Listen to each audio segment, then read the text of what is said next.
한국의 비공개 기밀 자료 등을 입수한 외신의 보도에 각국은 적지 않게 놀랄 만한 소식이라는 평가가 나옵니다. 우선 로이터는 한국 당국의 설명을 인용하여 다시 한번 이 상황을 기적과 같이 만든 원인을 꼽고 있습니다.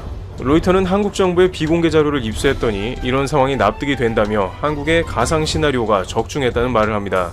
한국 당국은 시뮬레이션을 했는데 12월 중순쯤 중국에서 문제가 생긴다는 시나리오에 따라서 알고리즘을 개발했고, 공교롭게도 이 시뮬레이션이 적중하여 그 알고리즘대로 개발하고 훈련한 결과가 현재 한국의 모습이라는 것입니다. 물론 중간에 한국 내에 변수가 있었지만 엄청난 테스트와 동선 추적은 그러한 시뮬레이션의 찬란한 결과물이라는 것이죠.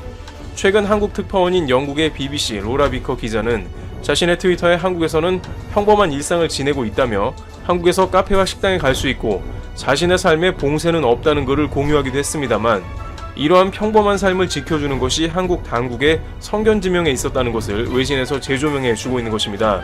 또한 현재 일본에서 벌어진 일은 깜짝 놀랄 정도로 반대의 상황이 생겨서 한국뿐 아니라 일본에서도 논란이 됩니다. 바로 이것이 시뮬레이션하며 준비된 한국과 일본의 차이를 극명하게 보여주고 있다고 하는데요. 우선 초반에는 일본은 한국을 문제라고 했으며 입국을 금지하는 등 이해할 수 없는 조치를 이어왔습니다. 한국은 그럴 의사가 없었지만 일본은 정치적 결정을 내린 데다가 일본 국내에서는 각종 수치를 은폐했습니다. 테스팅 수치가 너무 낮다며 일본 전문가와 CNN 등의 외신이 나중에 문제가 커질 가능성이 농후하다고 했죠. 아니나 다를까 오늘자 뉴스에서 정확하게 일본과 한국의 대조적인 문제가 나와버린 것입니다. 우선 한국의 일부 약국들은 자신들은 마스크 재고가 많다며 이젠 물량을 받고 있지 않은 기현상이 일어나고 있습니다. 공적 마스크 공급의 풍기현상에 숨통이 트이면서 일부 약국은 재고가 넘쳐나기 시작한 것입니다. 그런 반면에 일본은 전 국민에게 마스크 공급 계획을 발표했는데 가정당 2개씩 공급하기로 했으며, 그것도 N95와 같은 마스크가 아닌 천재질로 된 마스크를 공급하겠다고 발표하여 큰 논란이 된 상황입니다. 일본 당국은 당장 급한 불을 끄게 되었다면서 자화자찬의 발표를 이어나갔습니다만, 국민들은 트위터 등에서 전세계의 망신이라는 글을 공유 중입니다. 전문가들은 천으로 된 마스크를 공급하는 쓸데없는 일을 하고 있다며 아무런 효과가 없다고 말하고 있는 등 논란이 지속됩니다. 바로 이 점이 한국과 일본의 엄청난 차이를 보여주는 것입니다. 이러한 상황을 예측해서 수차례 시뮬레이션을 진행하여 초반에는 어려운 듯이 보였으나 한두 달 뒤에는 이제 마스크가 남아도는 상황이 오는 국가는 한국밖에 없다고 이야기되고 있습니다. 반면 일본은 이제서야 마스크 공급에 비상이 걸리면서 우왕좌왕 준비되지 않은 모습을 보이며 고전합니다. 한편 워싱턴 포스트는 전 세계의 가장 부자 나라인 미국조차 의료진의 장비는커녕 마스크조차 구할 수 없다며 아시아의 공급 체인을 모두 옮겨버린 것은 실수라고 말합니다. 그 누구도 이러한 상황을 예측하지 못했기 때문에 자신들의 관련 제조시설을 모두 아시아로 옮겨버린 것입니다. 워싱턴 포스트는 이러한 사건이 모두 끝난 다음에 전반적인 미국의 공급 체인이 크게 바뀔 수도 있다고 언급하고 있습니다. 그러나 현재는 순식간에 일어난 일이기 때문에 소 잃고 외양간 고치는 식의 대처밖에 할 수 없는 상황인 것이죠. 한국 당국이 한 노력은 엄청난 에너지와 비용이 들어갔다고 할 수는 없습니다만, 현재 관련국들과 비교했을 때는 너무나 뼈아픈 결과물을 보여주고 있기 때문에 한국식 모델이 주목을 받을 수밖에 없다는 보도가 이어집니다.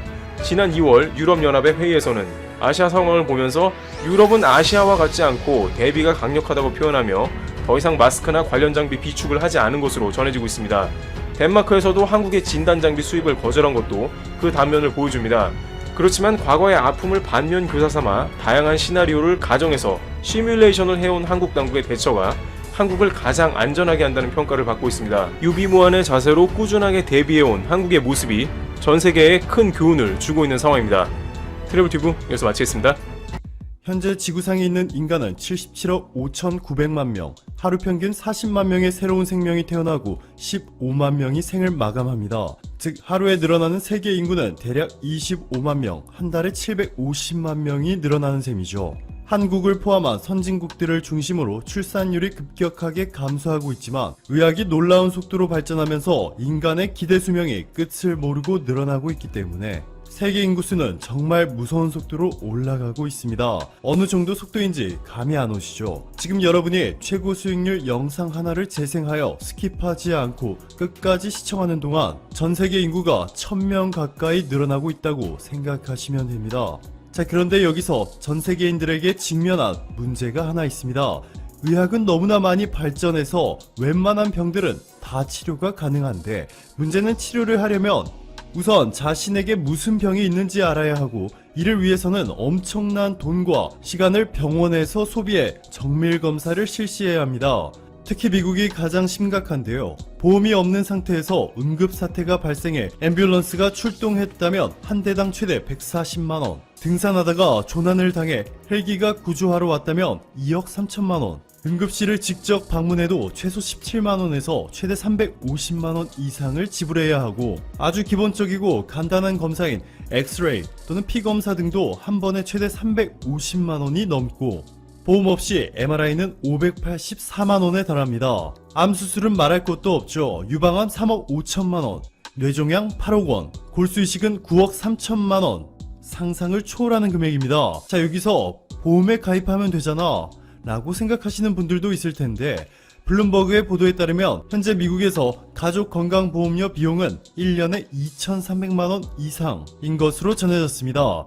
월급 200만원 직장인들의 평균 연봉과 맞먹는 수준이죠. 이렇게 보험료가 비싸다 보니 미국뿐만 아니라 전 세계 인구 상당수가 의료보험에조차 가입하지 못하여 검사도 제대로 받고 있지 못하고 있는 실정입니다. 미국인들의 의료비용 절감에 대한 갈망이 워낙에 크다 보니 이를 이용한 희대의 사기꾼도 있었습니다. 엘리자베스 홈즈, 그녀의 나이는 올해 35세.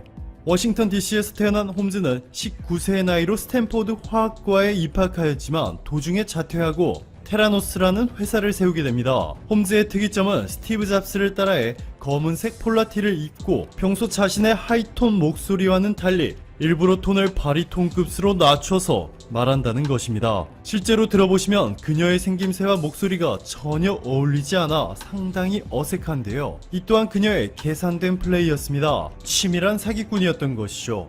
낮고 안정된 목소리로 사람들에게 신뢰감을 주고 스티브 잡스처럼 옷을 입어 자신이 마치 의료계의 스티브 잡스라는 혁신적인 이미지를 사람들에게 심어주었던 것이죠. 엘리자베스 홈즈가 전 세계를 상대로 벌인 사기는 피 한 방울 검진법이라 해서 손가락 끝에서 채열한 피 한 방울로 200여 가지의 질병을 한 번에 진단할 수 있는 휴대용 검사 장치를 개발하였다 밝힌 것인데, 당시 얼마나 뜨거운 이슈였는지 지금 보시는 것처럼 포브스의 표지 모델로 이렇게 등장하는가 하면 포춘의 표지에도 실렸습니다. 전 세계가 떠들썩한 것이 전혀 이상해 보이지 않았습니다. 수백 수천만 원의 돈과 함께 검사를 위해 하루 전부터 물도 못 마시고 굶어야 하는 수고를 하지 않아도 그녀가 만든 자그마한 휴대용 검사 장치 하나만 있으면 200가지 질병을 알아낼 수 있다고 믿었으니까요.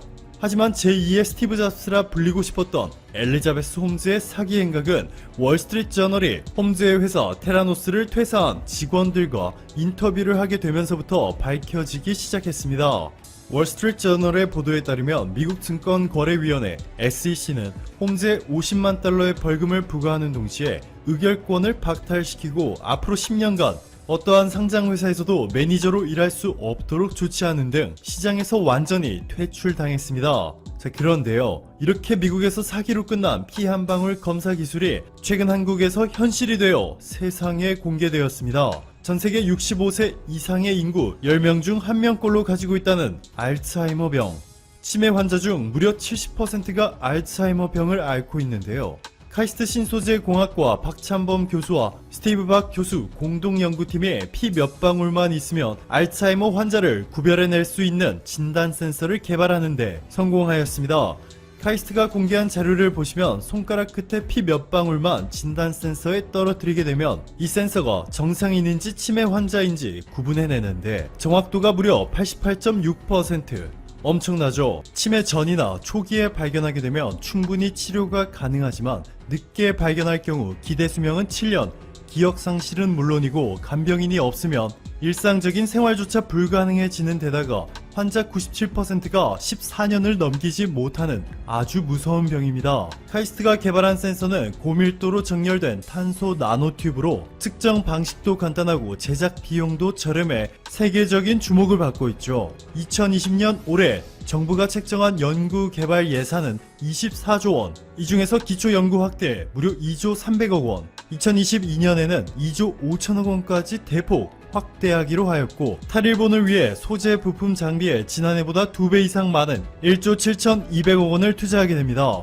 이뿐만이 아니라 생애 기본 연구비라고 해서 연구자들이 안정적인 환경에서 연구를 이어나갈 수 있도록 하는 지원 사업을 신설하는 등 적극적인 R&D 지원 정책을 펼치고 있습니다. 이렇게 우호적인 환경 속에서 카이스트가 이번에는 꿈에 피 한 방울 진단 키트를, 그리고 최근에는 또 이 영상을 통해 카이스트가 세계 최초로 혁신적인 암 치료제를 개발했다는 소식까지 우리는 접할 수 있었습니다. 한국이 조선 반도체 세계 1위를 달성한 데 이어서 이제는 글로벌 의료 및 기초 연구 분야까지도 무서운 속도로 전 세계 시장을 선점하고 있습니다. 오늘도 감사합니다. 최고로 행복한 하루 보내시길 바랄게요.